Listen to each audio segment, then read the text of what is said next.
हिंदी व्याकरण के चैनल अपनी भाषा में आपका स्वागत है। व्याकरण पाठों की श्रृंखला में आज का विषय है पद परिचय।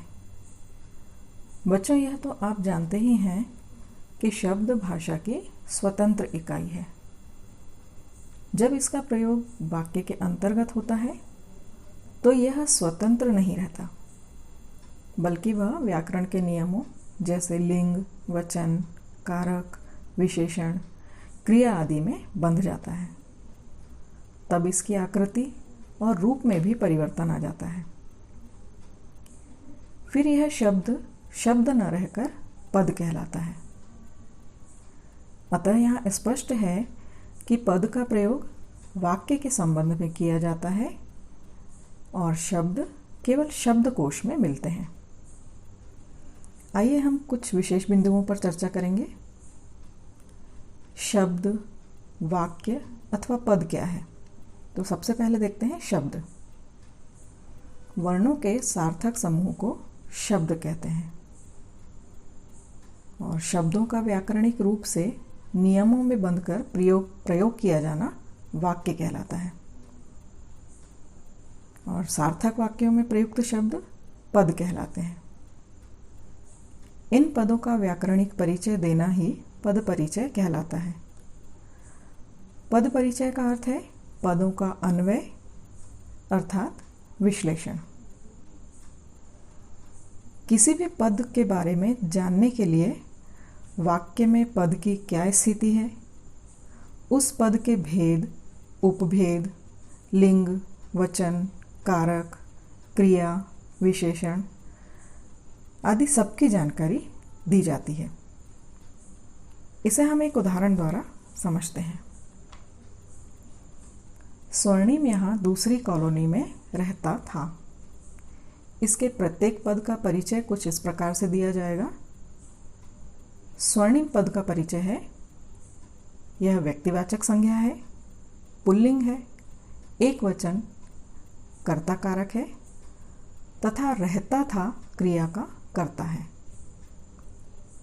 यहाँ पद का परिचय, यह स्थानवाचक क्रिया विशेषण है तथा रहना क्रिया के स्थान का सूचक है। दूसरी पद का परिचय, यह क्रम सूचक संख्यावाचक विशेषण है, स्त्रीलिंग है, एक वचन तथा कॉलोनी विशेष्य है। कॉलोनी का पद परिचय, यह जातिवाचक संज्ञा है, स्त्रीलिंग, एक वचन है तथा अधिकरण कारक है। इसमें कारक चिन्ह में का प्रयोग किया गया है। रहता था, ये अकर्मक क्रिया है, रह धातु है, एक वचन, अन्य पुरुष है तथा भूतकाल में प्रयोग किया गया है।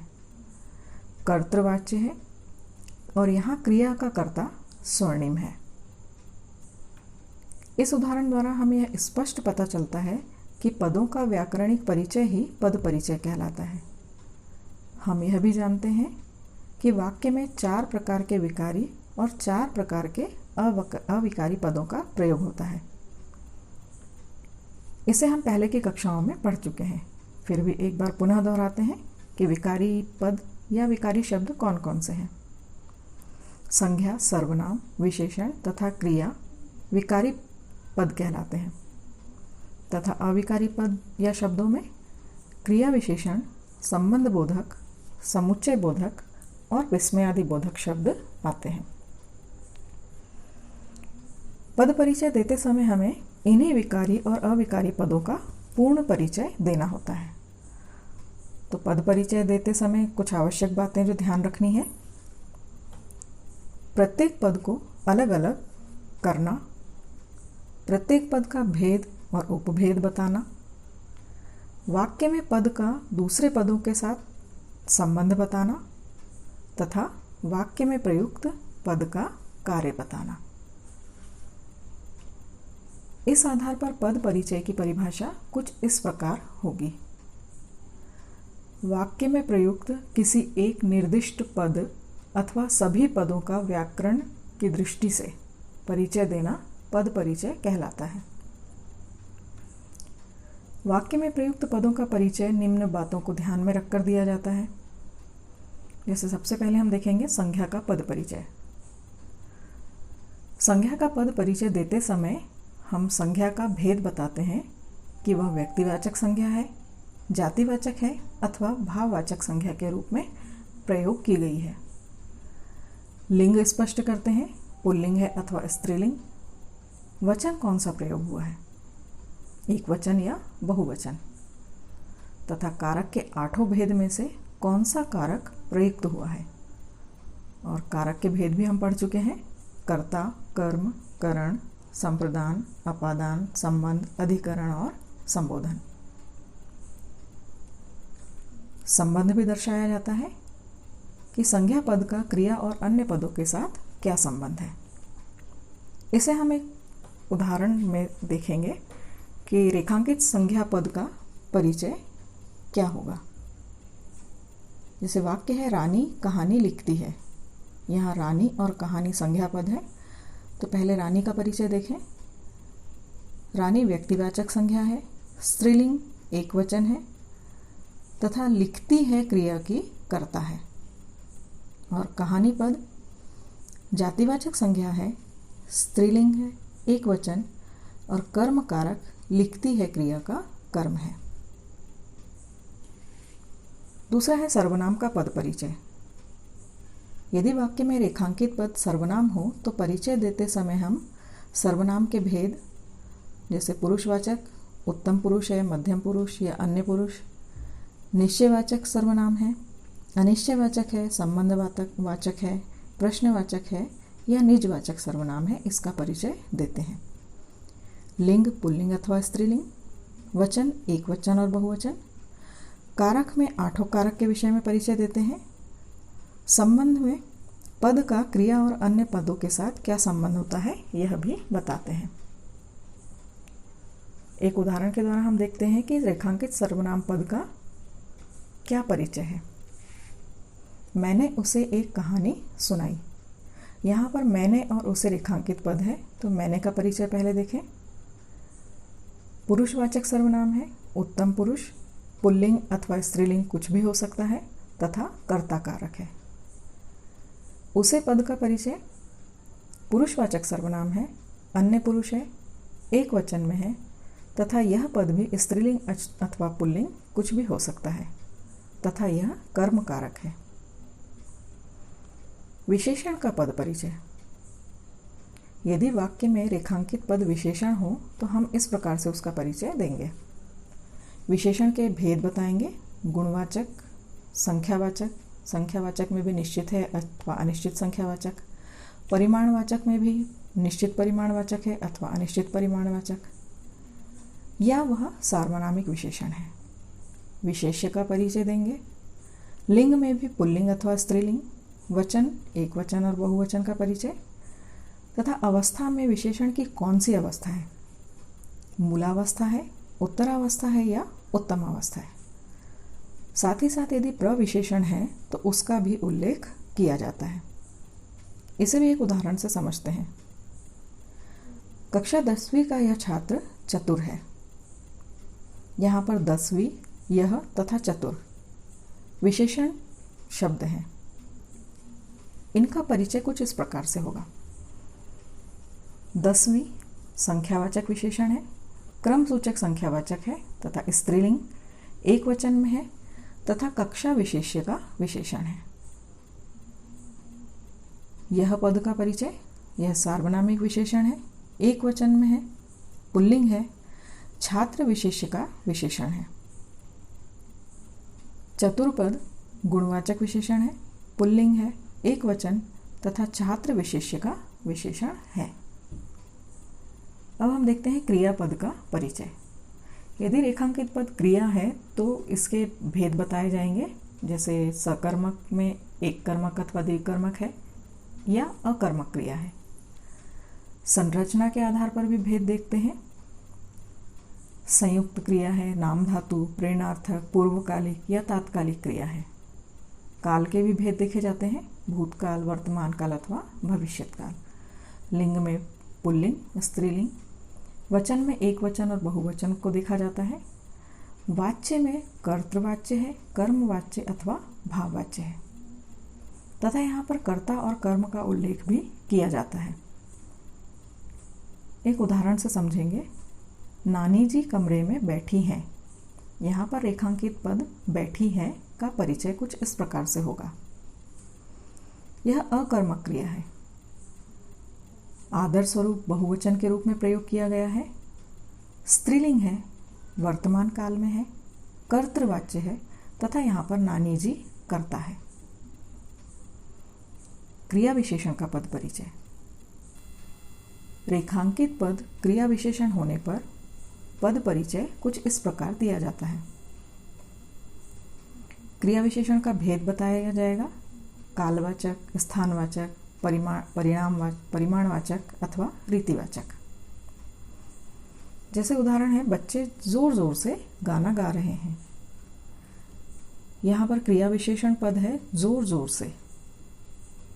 इसका परिचय है रीतिवाचक क्रिया विशेषण गाना गा रहे हैं क्रिया की विशेषता बता रहे हैं। संबंध बोधक का पद परिचय।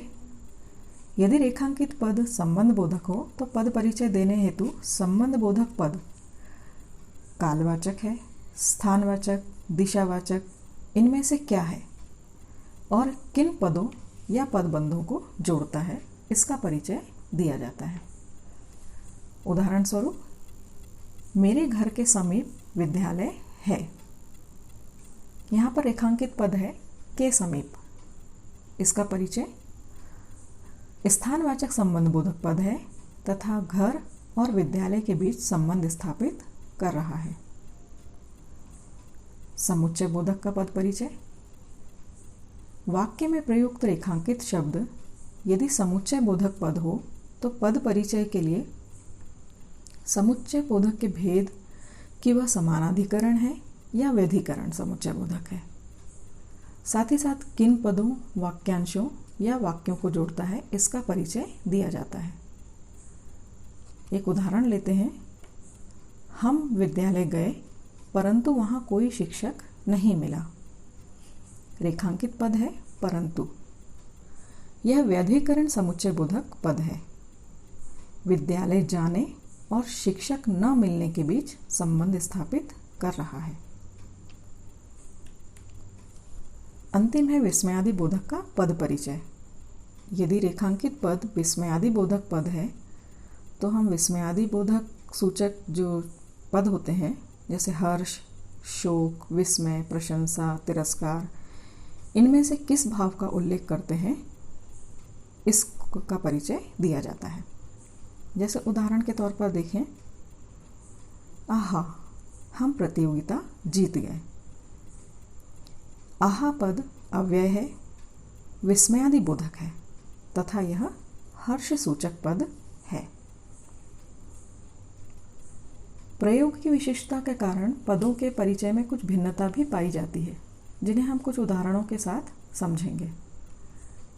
यदि और पद लिया जाए तो इसका संज्ञा विशेषण, समुच्चय बोधक और क्रिया विशेषण के रूप में किस प्रकार से प्रयोग किया जाता है, इसे देखते हैं।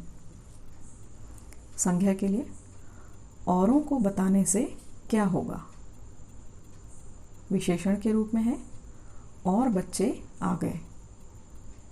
समुच्चय बोधक के रूप में है शुभम और शुभी ने खाना खाया।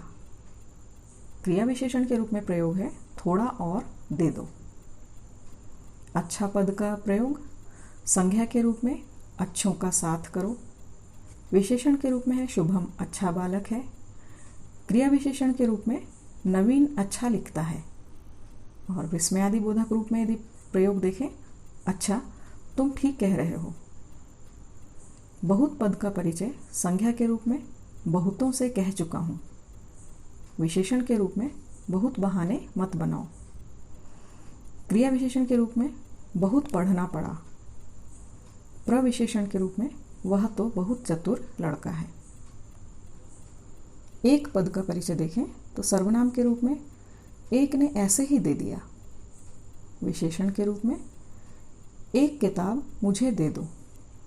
और क्रिया विशेषण के रूप में है इन्हें एक एक करके ले जाना। इस प्रकार के ऐसे अनेक शब्द हैं जो अपने मूल रूप में किसी और शब्द भेद के अंतर्गत होते हैं, किंतु जब हम इसका प्रयोग करते हैं तो यह प्रयोग के आधार पर किसी अन्य शब्द भेद के रूप में प्रयुक्त हो जाते हैं। ऐसे पदों का प्रयोग के आधार पर पद परिचय दिया जाता है। तो यह तो था पद परिचय का विस्तृत वर्णन। बच्चों, उम्मीद है आपको यह वीडियो पसंद आया होगा। मेरे इस वीडियो को लाइक और शेयर ज़रूर करें। यदि आपने अभी तक मेरे चैनल को सब्सक्राइब नहीं किया है तो इसे सब्सक्राइब करें और बेल आइकन दबाना न भूलें, ताकि आपको मेरे आने वाले वीडियो के नोटिफिकेशंस प्राप्त होते रहें।